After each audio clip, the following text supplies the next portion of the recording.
ہے۔ اللہ کے نبی نے پھر فرمایا کہ میری امت میں 30 جھوٹے دجال پیدا ہوں گے جو سب کے سب نبوت کا دعویٰ کریں گے، لیکن میں آخری نبی ہوں، میرے بعد کوئی نبی نہیں ہے۔ اور سنو، ان تمام خامیوں کے باوجود جھوٹے دجال ہوں گے، اصحاب جبہ و دستار لوگوں کو اپنی جانب بلائیں گے، تلواریں نکل آئیں گی، خون خرابہ ہوگا، لیکن ان تمام کے باوجود اللہ کے نبی صلی اللہ علیہ وسلم نے فرمایا کہ قیامت تک میری امت میں حق پر قائم رہنے والا ایک گروہ قائم رہے گا، باقی رہے گا، جس کو ملامت گر کی ملامت، رسوا کن کی رسوائی یہ کبھی نقصان نہ پہنچا سکے گی، اور میری امت کے ان لوگوں کا یعنی حق پرستوں کا کوئی کچھ نہیں بگاڑ سکے گا۔ میرے بھائیو اور دوستو، آپ دیکھیے حق والے موجود ہیں دنیا میں، مگر بہت تھوڑی تعداد میں ہے۔ لوگ کہتے ہیں کہ جناب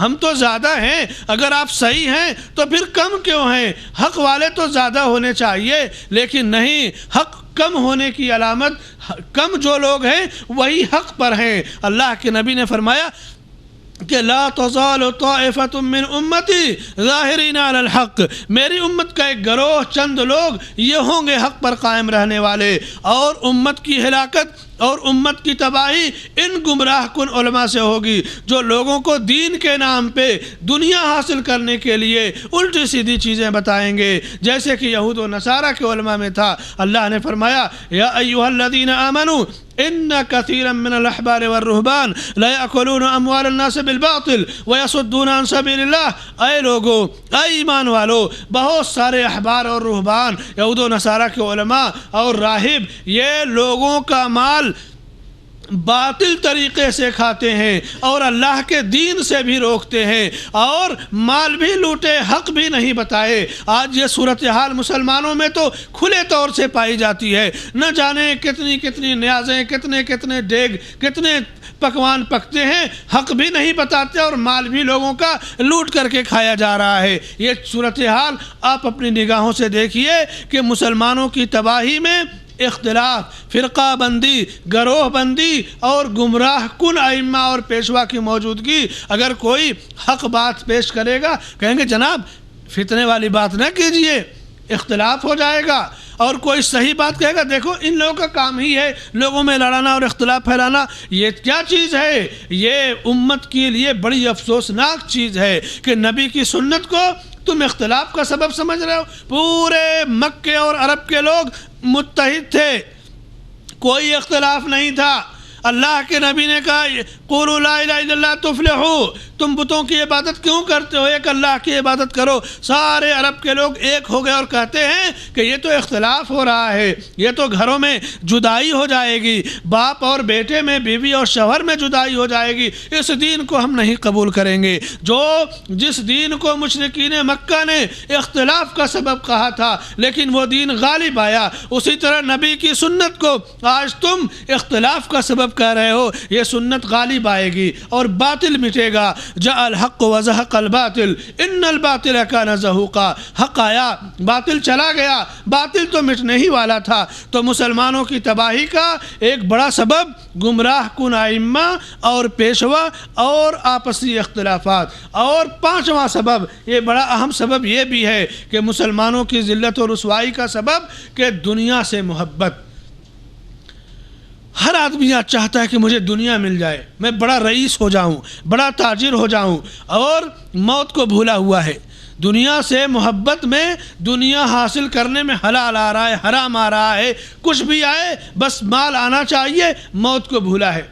موت کو جب بندہ یاد کرے گا تو کیا کھا رہا ہے، کون سا لقمہ، وہ یاد کرے گا کہ حلال ہے یا حرام، اور کیا پہن رہا ہے اس کے بارے میں غور کرے گا۔ سنن ابو داؤد اور مسند احمد میں صحیح سند کے ساتھ حضرت ثوبان رضی اللہ تعالیٰ عنہ سے حدیث مروی ہے، اللہ کے رسول صلی اللہ علیہ وسلم نے فرمایا یوشک ان تداعی علیکم الامم۔ سنو، صورتحال دیکھ لو مسلمانوں اور بھائیوں، دنیا میں اس وقت جو مسلمانوں کی صورتحال ہے اس تناظر میں ذرا نبی کے اس فرمان کو جو 1427 برس پہلے آپ نے فرمایا، ذرا غور کرو کہ کتنا بہترین دین ہے، کتنی بہترین تعلیم ہے۔ آپ نے فرمایا کہ ایک وقت آئے گا کہ دشمن کی قومیں تم پر ٹوٹ پڑیں گی، جیسے بھوکا انسان کھانے کے پیالے پہ ٹوٹ پڑتا ہے۔ دشمن تمہارے مال کو حلال سمجھے گا، تم پہ ٹوٹے گا، تمہارا خون حلال کر لے گا، سمجھ لے گا، تمہارے مکانات کو جیسے گرا دے گا، تمہاری بستیاں ویران کر دے گا، تمہارے شہروں میں آگ لگا دے گا۔ صورتحال آپ دیکھ رہے ہیں نا، چاہے آپ لبنان کا معاملہ ہو، چاہے آپ عراق کا، افغانستان کا، دنیا کے کسی بھی ملک میں، ہندوستان میں رہنے والے بعض علاقوں میں مسلمان ہو، دشمنوں کی جو کیفیت ہے، مسلمانوں کے ساتھ ان کا جو سلوک ہے، اللہ کے نبی کے فرمان کی روشنی میں سمجھو۔ اللہ کے رسول صلی اللہ علیہ وسلم فرماتے ہیں کہ ان قریب دشمن تم پر ٹوٹ پڑے گا، دشمن کی قوم تم پر ٹوٹ پڑے گی، تمہیں اپنا لقمہ بنا لے گی، اور جیسے چاہے گی تمہیں مارے گی، کاٹے گی، تمہیں ہڑپ لے گی۔ جب یہ بات آپ نے بیان فرمائی تو صحابہ کرام نے کہا یا رسول اللہ، کیا اس وقت ہماری تعداد کم ہوگی؟ کیا ہماری تعداد کم ہوگی کہ دشمن ہمیں اپنا لقمہ بنا لے گا اور ہمیں ذلیل کرے گا؟ آپ نے فرمایا کہ لا بل انتم یومئذ کثیر، نہیں، تم اس دن تعداد میں زیادہ رہو گے، ولیکنکم غثاء کا غثاء السیل، تمہاری حیثیت تو سمندر کے اوپر کے، پانی کے اوپر کے جھاگ کسی ہوگی، اور تمہارے دلوں میں وہن سما جائے گا۔ قیل وما الوہن یا رسول اللہ، پوچھا کہ اللہ کے نبی، اے اللہ کے رسول صلی اللہ علیہ وسلم، یہ وہن کیا چیز ہے؟ آپ نے فرمایا حب الدنیا و کراہیت الموت، دنیا کی محبت، موت کی ناپسندیدگی۔ جب تمہارے دلوں کی یہ کیفیت ہو جائے کہ دنیا کی رچ بس جائے، دنیا سے محبت کر بیٹھو، دنیا ہی کو تم اپنے سینے میں سجا لو، اور موت کو بھول جاؤ، آخرت کو بھول جاؤ، قبر کے عذاب کو بھول جاؤ، جہنم کی گرمی کو بھول جاؤ، جنت کی نعمتوں کو بھول جاؤ، تو جب آخرت کو بھول گئے، موت کو بھول گئے، صرف دنیا کی ہوس میں، دنیا کی حرص میں جب دلوں کی یہ کیفیت ہوگی تو پھر اللہ تمہیں ذلیل کر دے گا، دشمن تمہارے اوپر حاوی ہو جائے گا، کیونکہ تمہاری نگاہ میں دنیا ہوگی۔ اللہ کے رسول صلی اللہ علیہ وسلم فرماتے تھے کہ اللہ نے میرا رزق تو تلواروں کی چھاؤں میں رکھا ہے، اللہ نے میرا رزق تلواروں کی چھاؤں میں رکھا ہے، بلکہ آپ دعا کرتے کہ اللہ میری روزی تلوار کی چھاؤں میں مجھے عطا فرما۔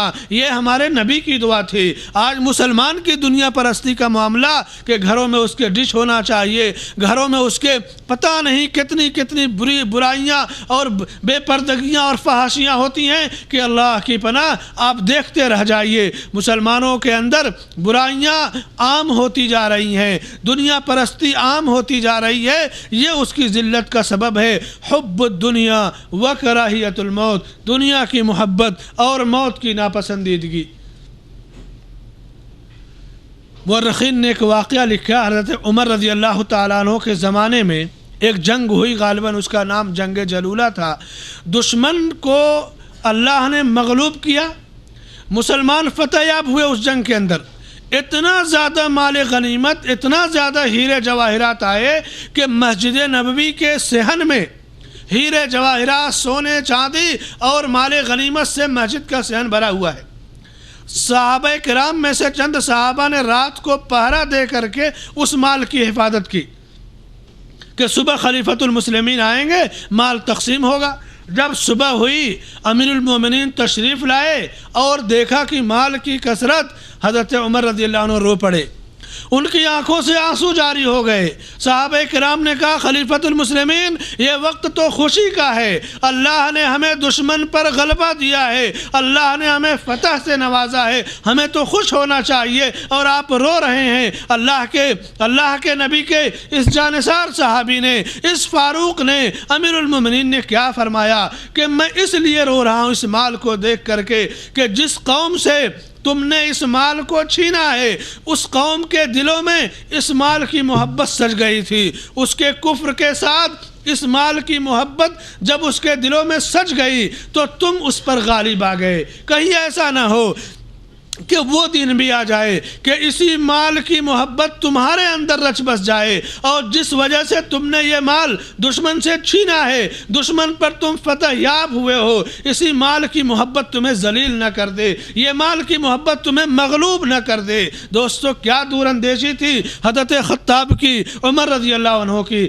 آج مسلمانوں کی تباہی اور بربادی میں مال کی حرص و ہوس بہت ہی اہم کردار ادا کر رہی ہے۔ مسلمانوں، مال و دولت دنیا کی زینت بھی ہے، ضرورت بھی ہے، تمہارے لیے فتنہ بھی ہے، تمہارے لیے آزمائش بھی ہے، اس لیے اللہ سے ڈرو اور اپنے مال کو زندگی کا ایک وسیلہ سمجھو، زندگی کا یہ مقصد نہیں ہے۔ اللہ کے نبی کی دعاؤں میں ہوتا تھا کہ اللہم لا تجعل الدنیا اکبر ہمنا ولا مبلغ علمنا۔ یہ اہل علم اپنی دعاؤں میں کہا کرتے تھے کہ اے اللہ تو دنیا کو ہمارا اصل مقصد نہ بنا، بلکہ دنیا ہی کو ہمارا سب کچھ نہ بنا دے، بلکہ ہمارے لیے آخرت ہماری مقدر کر دے، قرآن کو ہمارے دلوں کی بہار بنا دے۔ تو دنیا کی محبت، موت سے نفرت، یہ مسلمان کی ذلت تباہی کا ایک بڑا اہم سبب ہے۔ جیسی تمہارے دلوں کی نفرت ہوگی، دنیا کی محبت ہوگی،